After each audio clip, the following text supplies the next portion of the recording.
Income tax declaration સ્કીમમાં સૌથી મોટા કાળા નાણાંના ખેલનો ભાંડો ફૂટી ગયો છે। નોટબંધી પહેલા વડાપ્રધાન મોદીએ આઈડીએસ સ્કીમ જાહેર કરી હતી અને કાળા કુબેરોને પોતાની બેનામી સંપત્તિને જાહેર કરવા એક મોકો આપ્યો હતો।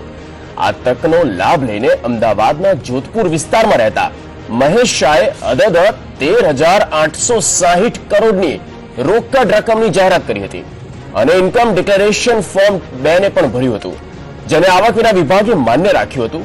67 વર્ષીય મહેશ શાહ અદદ રકમનું ડિક્લેરેશન કરી ભૂગર્ભમાં ઉતરી જતા ચર્ચા જાગી છે।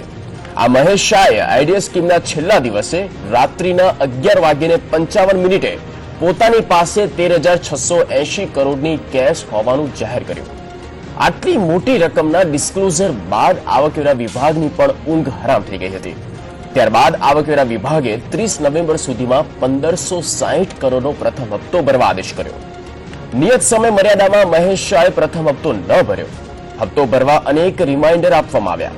ત્યારબાદ મહેશ શાહે ફોન બંધ કરી દીધો અને ભૂગર્ભમાં ઉતરી ગયા, જેને પગલે આવકવેરા વિભાગે ઇન્કમટેક્સ ડિક્લેરેશનનું ફોર્મ રદ કરી મહેશ શાહ સાથે સંકળાયેલા લોકોને ત્યાં દરોડાનો દોર શરૂ કર્યો। આવકવેરા વિભાગની કાર્યવાહીમાં 40 લાખની રોકડ, સોના ચાંદીના દાગીના સહિતના દસ્તાવેજો હાથ લાગતા કબજે કર્યા। આ દરમિયાન મહેશ શાહના સીએ ફર્મ અપ્પાજી અમીને પણ ત્યાં આઈટી વિભાગે દરોડા પાડ્યા। તો સમગ્ર મામલે પરિવારજનોની પણ આઈટી વિભાગે પૂછપરછ કરી, જેમાં પિતાના કાળા કારસ્તાન અંગે સંતાનો અજાણ હોવાનું સામે આવ્યું। આઈટી વિભાગે મહેશ શાહની શોધખોળ માટે તમામ દિશામાં તપાસ હાથ ધરી છે। જોકે 24 કલાકથી વધુ સમય વીતવા છતાં આરોપીના કોઈ સગડ હાથ લાગ્યા નથી। તો તપાસમાં એવું પણ બહાર આવ્યું છે કે મહેશ શાહ અમદાવાદ મુંબઈ વચ્ચે અપડાઉન કરે છે। મુંબઈની 3 નક્કી કરાયેલી હોટલમાં જ રોકાય છે, જે મહિનામાં 2 વખત અમદાવાદ આવે છે। તો લાઇઝનિંગમાં ખૂબ જ ઉત્સાહ હોવાનું સપાટી પર આવ્યું। મહેશ શાહની કોઈ ભાળ ન મળતા અંતે આવકવેરા વિભાગે સીએ તૈમૂર શેઠનાને ત્યાં પણ તપાસ હાથ ધરી, જેને પગલે શુક્રવારના સીએ પત્રકાર પરિષદ યોજી સ્પષ્ટતા કરી હતી કે છેલ્લા 4-5 દિવસથી કાળા કુબેર મહેશ શાહ સાથે કોઈ સંપર્ક નથી। વધુમાં એવી પણ સ્પષ્ટતા કરી હતી કે મહેશ શાહ સાધારણ છે, પણ વગદાર અને મોટા લોકોના સંપર્કમાં છે। મહારાષ્ટ્ર અને રાજસ્થાનના કેટલાક વેપારીઓએ કાળા નાણાંને વ્હાઇટ કરવાની જવાબદારી મહેશ શાહને સોંપાયું જાણવા મળ્યું છે। ત્યારે સવાલ એ થાય કે સામાન્ય માનવી મહેશ શાહ પાસે ક્યાંથી આવ્યા 13,000 કરોડ? શું મહેશ શાહ પાછળ કોઈ મોટા માથાનું છે મહોરું? શું કાળા નાણાંને ધોળા કરવાનું છે આ ષડયંત્ર? ક્યાં મોટા માથાઓની સંડોવણી? મહેશ શાહને બ્લેક મની વ્હાઇટ કરવાની કોણે સોંપી આ જવાબદારી? જો આટલી રકમ હોય તો મહેશ શાહ કેમ માત્ર 3 લાખનું જ રિટર્ન ભરતા હતા?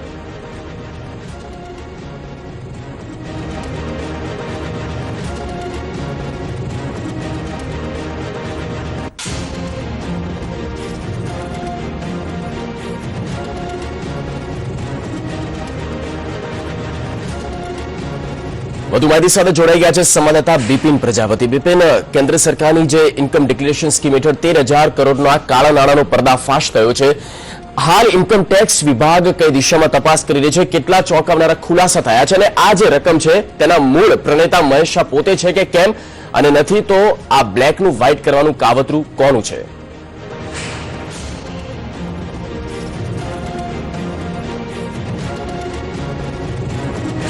જો વાત કરીએ તો જે આઈડીએસ યોજના હેઠળ એટલે કે ઇન્કમ ડિસ્ક્લોઝર સ્કીમ જે છે એ સ્કીમ હેઠળ 13,860 કરોડ રૂપિયા જે જાહેર કરનાર વ્યક્તિ છે એ મહેશ શાહ છે, જે આ જોધપુર વિસ્તારમાં આવેલા મંગલજ્યોત ફ્લેટમાં રહે છે।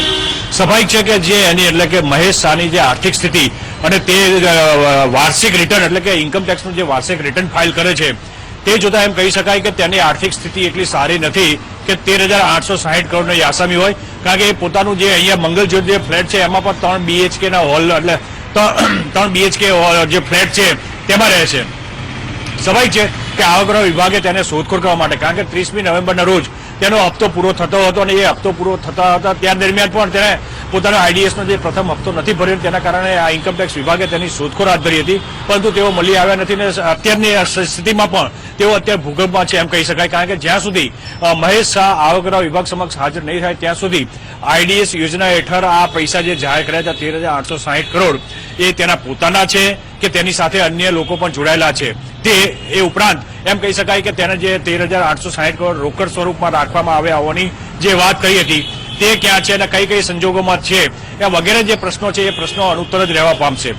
જગદીશ, જો બીજી વાત કરીએ તો જે સૂત્રોમાંથી જે વિગતો બહાર આવે છે તે મુજબ એમ કહી શકાય કે જ્યારે પણ આ 30મી નવેમ્બરના રોજ આઈડીએસનો પ્રથમ હપ્તો ભરવાનો હતો અને તેની પાછળ કે જે મહેશ શાહની પાછળ જે ચહેરો છે એ ચહેરો એને રોકડ ન આપી શક્યો, કારણ કે વડાપ્રધાને નરેન્દ્ર મોદીએ 8મી નવેમ્બરના રોજ રૂપિયા 500 અને 1000ની ચલણી નોટ જે છે એ પ્રતિબંધિત જાહેર કરી હતી. સ્વાભાવિક છે કે 8મી નવેમ્બરથી માંડીને 30મી નવેમ્બર સુધીના સમયગાળામાં જે એમને હપ્તો ભરવા માંગતા હતા તે હપ્તો ન આપી શકાતા, કારણ કે આ ચલણી નોટ છે એ રદબાતલ થવાના કારણે તેઓ આપી શક્યા ન હોવાની એક વાત છે. અને તેને કારણે મહેશ શાહ કે જે ઇન્કમ ડિસ્ક્લોઝર્સ બીજા વતી જે જાહેર કર્યા હતા તે પોતાનો હપ્તો નથી ભરી શક્યા તેવી એક વાત બજારમાં આવી છે. પરંતુ એ કેટલી સાચી છે તે માત્ર મહેશ શાહ જ્યારે આવશે ત્યારે જ તમામ બાબતોના ખુલાસા થશે. અત્યારે હાલ મહેશ શાહ જે ગુમ થયા છે તેની સાથે સાથે તેમની સાથે સર્જાયેલા જે પ્રશ્નો છે એ પ્રશ્નોના ઉત્તર પણ તેમની સાથે જ જોડાયેલા રહ્યા છે. જી બિપિન, આભાર સમગ્ર માહિતી બદલ. ત્યારે અનેક સવાલ અહીંયા ઉઠી રહ્યા છે. આ સમગ્ર પ્રકરણને જોતા જ મહેશ શાહ ખરેખર નાણાં વિશે સાચું બોલી રહ્યા છે કે કેમ? સંદેશ ન્યૂઝ આ સમગ્ર મામલે અનેક સવાલ ઉઠાવી રહી છે. મહેશ શાહ પાસે રૂપિયા 13,860 કરોડની સંપત્તિ આવી કેવી રીતે? ઉપરાંત રૂપિયા 13,860 કરોડ જેટલી મોટી રકમ ક્યાં છુપાવી શકે?